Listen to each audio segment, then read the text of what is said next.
Good afternoon छात्रों। आज आप लोगों का जो स्पेशल क्लास है वो केमिस्ट्री का है। केमिस्ट्री में बहुत सारे बच्चे जो होते हैं वो बंधन बना नहीं पाते, हाइड्रोकार्बन से रिलेटेड जानकारी उनके पास नहीं होती है। तो आज आप लोगों को मैं हाइड्रोकार्बन के बारे में जानकारी देंगे। कोई बंधन क्रियाशील मूलक कैसे होता है, इन सारी चीज़ों की जो है कि जानकारी आप लोग को मैं शेयर करना चाहता हूँ। शेयर के करने के साथ साथ ये वीडियो बनाने का हम लोग का मकसद तभी हो पाएंगे जब आप लोग ज़्यादा से ज़्यादा इन वीडियो को देखेंगे और देखने के साथ साथ ज़्यादा लोगों को शेयर करेंगे, ताकि और सारे जितने भी स्टूडेंट हैं वो भी अपनी पढ़ाई को बेहतर तरीक़ा से कर पाएंगे। तभी हम लोग जो है कि आज आप लोग के सपोर्ट के बिना हम लोग भी आगे भी नहीं बढ़ पाएंगे, नहीं आप लोग आगे बढ़ पाएंगे। आइए जानते हैं कि जो ये टॉपिक लिए हुए हैं आज उनके बारे में आपको शेयर करना चाहता हूँ। तो देख लीजिए दोस्तों, आज जो हम बताने के लिए जा रहे हैं वो है हाइड्रोकार्बन।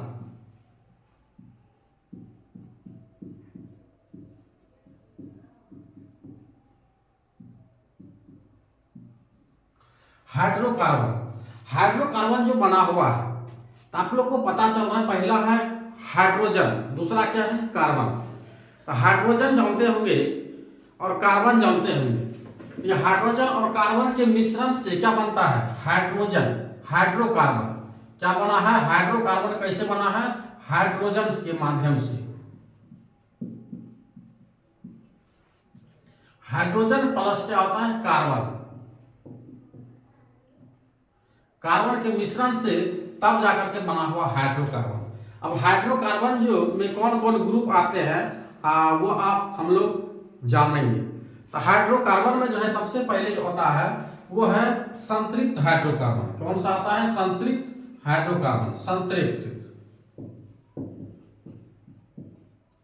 संतृप्त हाइड्रोकार्बन।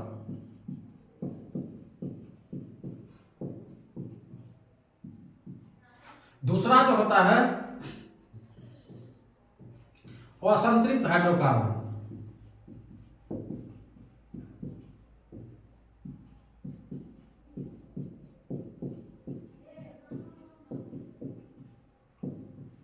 संतृप्त हाइड्रोकार्बन और असंतृप्त हाइड्रोकार्बन।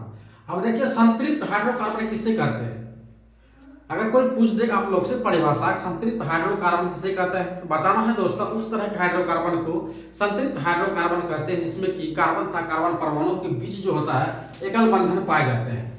संतृप्त हाइड्रोकार्बन जो है इसमें एकल बंधन पाए जाते हैं। तो इसके लिए क्या है कि इनका जो फॉर्मूला होता है, जो कौन सा इनके ग्रुप में जो पाए जाते हैं वो होता है एल्केन। एल्केन का जो समान सूत्र होता है दोस्तों वो क्या होता है? CnH2n प्लस क्या हो जाता है? 2 हो जाता है। अब देखिए यहाँ पर जो बात होती है इसमें जो संतृप्त असंतृप्त हाइड्रोकार्बन की जो यहाँ पर दिया गया है सेकंड में, तो असंतृप्त हाइड्रोकार्बन किसको कहा जाता है? उस तरह के हाइड्रोकार्बन को जिसमें कार्बन कार्बन परमाणु के बीच द्विबंधन और त्रिबंधन बनता है। तो द्विबंधन और त्रिबंधन बनता कैसे है आइए जानते हैं। कौन कौन सा इसमें आता है ग्रुप? वो आता है सबसे पहले एल्कीन।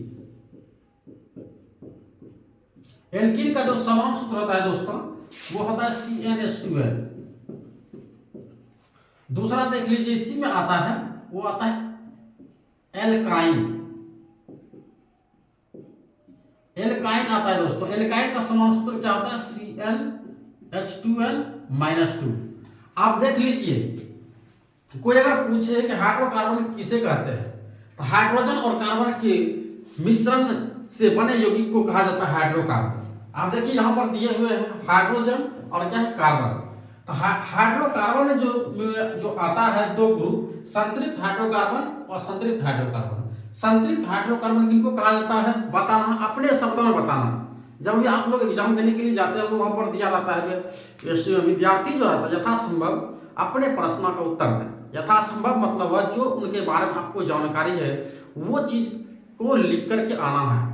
तो संतृप्त हाइड्रोकार्बन के बारे में जो लिखना, संतृप्त हाइड्रोकार्बन किसे कहते हैं, तो उस तरह के हाइड्रोकार्बन को संतृप्त हाइड्रोकार्बन कहा जाता है जिसमें कार्बन और कार्बन परमाणु के बीच क्या होता है दोस्तों? एकल बंधन बनता है। एकल बंधन बनता है। संतृप्त हाइड्रोकार्बन में जो होता है एकल बंधन, एक ग्रुप आता है एल्केन का।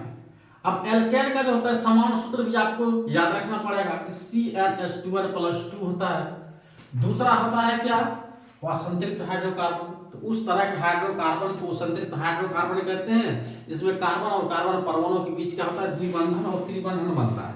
तो द्विबंधन देख लीजिए, एल्कीन जो है, जो द्विबंधन के लिए है CnH2n होता है इनका सूत्र। एल्काइन जो है CnH2n-2 होता है। तो आइए जानते हैं, आपको दिखाते हैं कि कार्बन और कार्बन परमाणु के बीच जो है एक बंधन, आज कहीं द्विबंधन और कहीं त्रिबंधन बनता है, तो वो कैसे बनता है।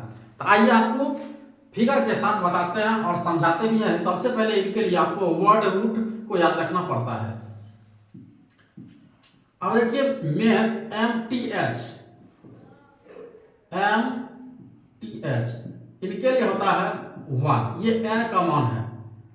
मैथ ETH इनके लिए आता है 2। PROP इनके लिए आता है 3। ब्यूट के लिए आता है 4। पेंट के लिए आता है 5।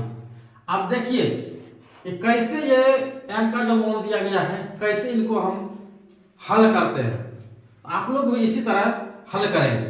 तो आइए जानते हैं, इनको हम साफ कर देते हैं ताकि आप लोग को समझने में कोई दिक्कत ना हो। फार्मूला आप लोग देख लिए होंगे।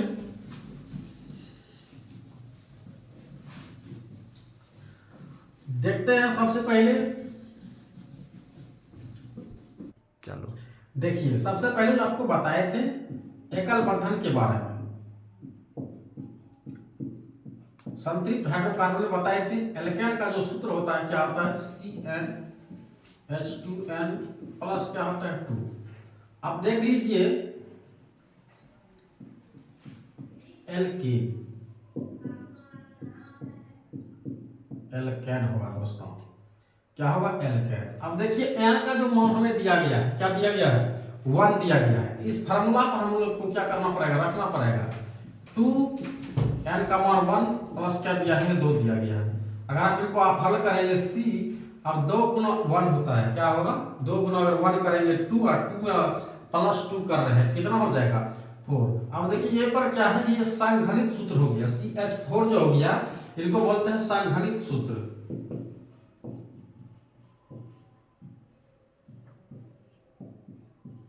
संघनित सूत्र। आइए देखते हैं इनका संरचना कैसे बनता है। कार्बन की संख्या कितना है दोस्तों, 1 है, और हाइड्रोजन कितना है, 4 है। अब देख लीजिए चारों तरफ हाइड्रोजन दिया गया, ये इनका क्या हो गया, स्ट्रक्चर हो गया, संरचना हो गया। सिंपल नेम और IUPAC नेम जो कैसे लिखते हैं,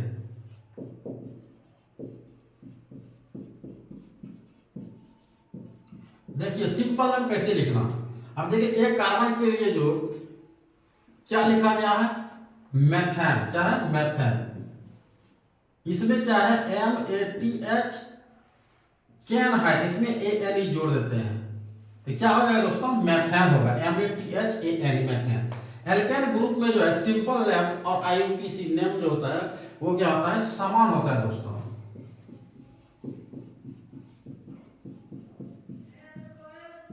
सेम होता है। देखिए कैसे बनता है। आइए दूसरा आपको संरचना लेकर के दिखाते हैं ताकि आप लोग आसानी से इन चित्र को भी समझ लेंगे और आसानी से क्या है, किसी दूसरे को अगर कोई लोग पूछे, अगर एग्जाम में आगे जाएंगे देने के लिए, वहां भी आपको दिया रहेगा, आप बना सकते हैं। आइए देखते हैं प्रोप का। n का मान देखिए दोस्तों कितना दिया गया है, 3। फॉर्मूला बताए थे आपको,